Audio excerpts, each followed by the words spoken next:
Later on this afternoon with partly cloudy skies, and we could even see a light freeze for tonight. Full details on that 7-day forecast coming up in just a few minutes. Passe Partout starts right now. Right now, the family of an Opelousas woman holds a memorial for her 7 years after she was first reported missing. And Scott officials were on the scene yesterday for a crash involving an acid spill. Live from Acadiana, your local news leader, this is Passe Partout. Good morning, Acadiana, and we welcome you to Passe Partout this Sunday morning. In St. Landry Parish, the remains of an Opelousas woman were finally put to rest yesterday. As News 10's Dotson D'Amico reports, Erica Hunt went missing in 2016. Her remains were discovered 2 years later. Saturday, Hunt's family members were finally able to give her a proper goodbye. Erica Nicole Hunt went missing in July of 2016. Her remains were later found 2 years later. And today, her family is finally able to put Hunt to rest as the search for who is responsible continues. The last time Hunt was seen by her family was the weekend of July 4th, 2016, at a family gathering in Opelousas.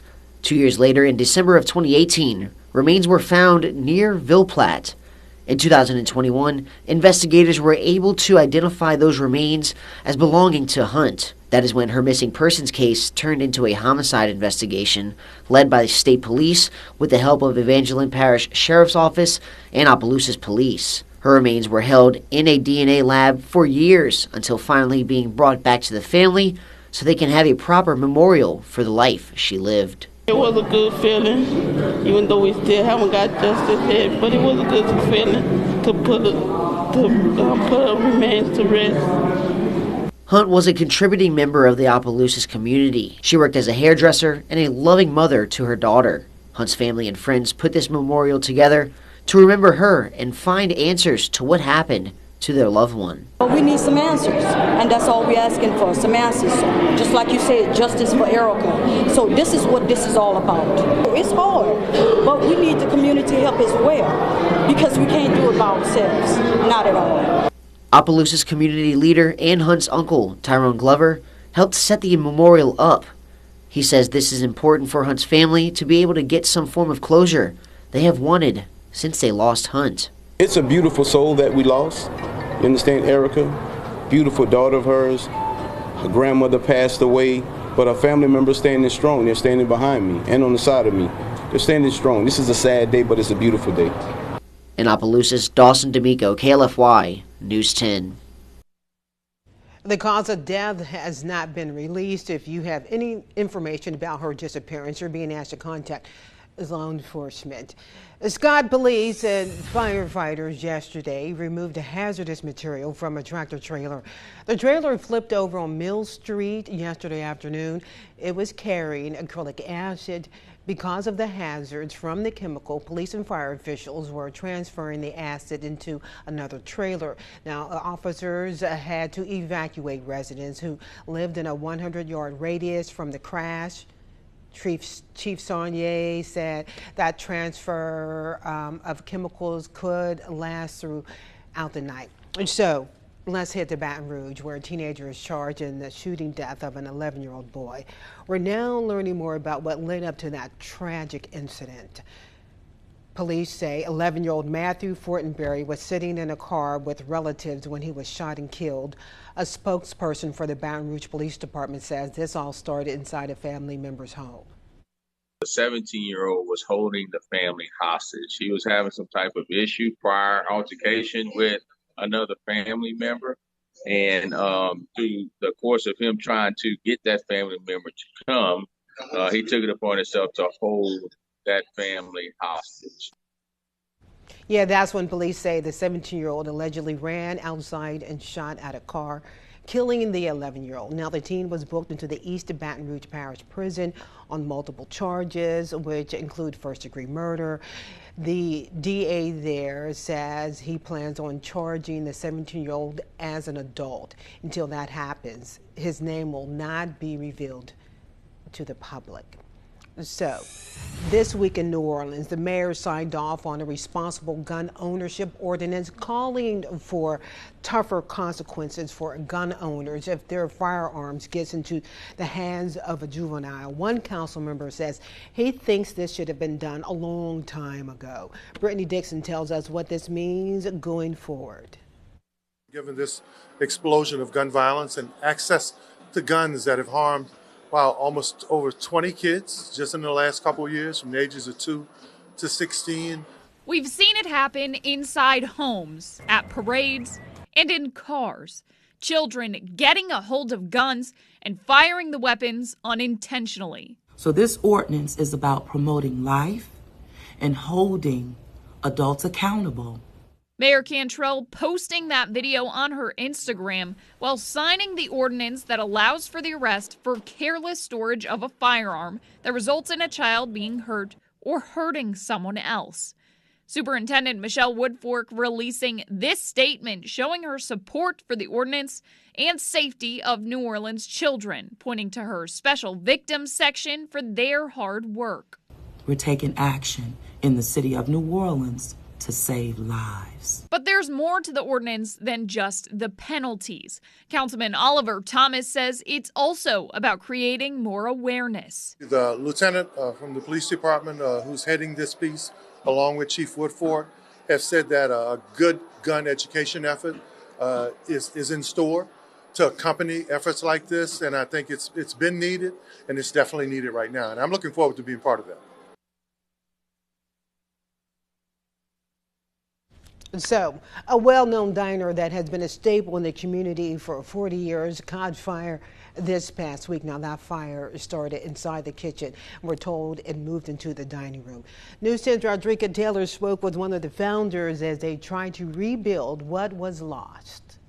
I'm in the dining area of Kelly's Diner, and there is water all over the place. Even the ceilings came down from the heat of the fire. This area was a huge part of interacting with customers every day. Lori McDaniel, the co-owner of the business, says she received a call from her diner manager that the place was on fire. It is the first time in 40 years of business. I didn't believe her. I was like, are you serious? She's like, yeah, no, I'm serious. They called. The place is on fire. So I said, okay, I'm going. She shows News 10 the surveillance video of the smoke spreading throughout the diner. In the kitchen where we do all our cooking, you know, the grill, the ovens, the stove, rice cookers, our fryer, everything that we do and we use every day is damaged, and it spilt over into the diner side. So there's a lot of water damage on the diner side. McDaniel says the diner has a huge impact on the community. There's not very many little diners left where you can come in and get a good hamburger, a good plate lunch, po' boys. Just thinking about it causes her to become overwhelmed with emotions. We love all our customers. We love the support. We've gotten tons of phone calls, text messages.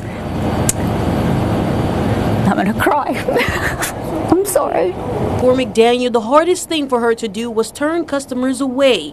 Hey, no, sorry. We had a fire last night. However, she says the plate lunches and the home-cooked meals everyone loves will not be delayed too much longer. We're going to be up and running very shortly, so don't cancel us out. We're here to stay. The little fire is not going to hurt us. The business plans on having plate lunches available tomorrow that can be picked up in the meat block next door. In Opelousas, Rodrika Taylor, KLFY News 10. And of course, that fire is under investigation. Well, checking with Trevor Sonia over in the Weather Center. And Trevor, it's a cold one out there. Okay, I did pretty good, huh? Whew. I was going to let you finish. No, that's as good as it gets.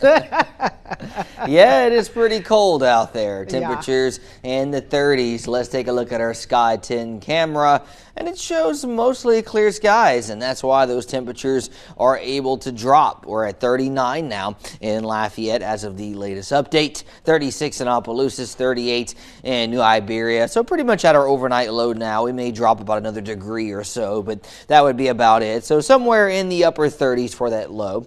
Satellite radar shows clear skies, but some clouds moving into the area later on today. So I'll call it a mix of clouds and sun. A few isolated showers across the Texas Hill Country, but I think most of that will stay across Texas. And then we do have more rainfall moving into a waterlogged California. So temperatures in the 40s, rising through the 40s and getting into the lower 50s later on this afternoon. Future track shows a mix of clouds and sun through the day today. Clear skies for tonight, so temperatures are able to drop pretty quickly, getting into the lower 30s. And then for tomorrow afternoon, a little more in the way of sunshine. Temperatures getting to near 60 degrees. So we're finally seeing a nice change and a warming trend starting tomorrow afternoon. So 30s this morning, lower 50s this afternoon. Some 20 degrees below average. We do get to the lower 30s for tonight, somewhere around 30 to 34 degrees. And then notice we warm up quickly for tomorrow, getting to near 60 degrees for a high. So here are some of those freeze preparations. Temperatures 30 to 34 degrees by morning. Protect the plants and the pets. You do not need to wrap those pipes. We're not going to get cold enough, nor are we going to stay cold enough for a longer duration of time. But just be careful with those space heaters and just heating your home in general in this type of weather. Now, north winds 8 to 16 miles per hour, and we'll keep north winds in the forecast today, but for tomorrow and through Tuesday, now we're looking at a southeasterly wind, and that's why the change will be coming in terms of that warming trend. We have a northwesterly flow for now, but watch what happens as we go through tomorrow, Tuesday, and Wednesday. A total reversal here. Now we have this low pressure that's moving into the area, and now we have southwesterly flow out ahead of this next system. So a total reversal on the upper level pattern. And when we see that, it usually means a change in temperature. And that's exactly what we're going to see through this week. So 53 your high today, partly cloudy and cool. North winds at about 8 to 16 miles per hour. 7-day forecast shows 60 degrees for your Monday. Lower 70s for Wednesday. But by Thursday and Friday, we'll be talking 80s and a 50% chance for storms on Friday, associated with our next storm system, followed by another front by the weekend, but the cool air behind that one doesn't look as strong.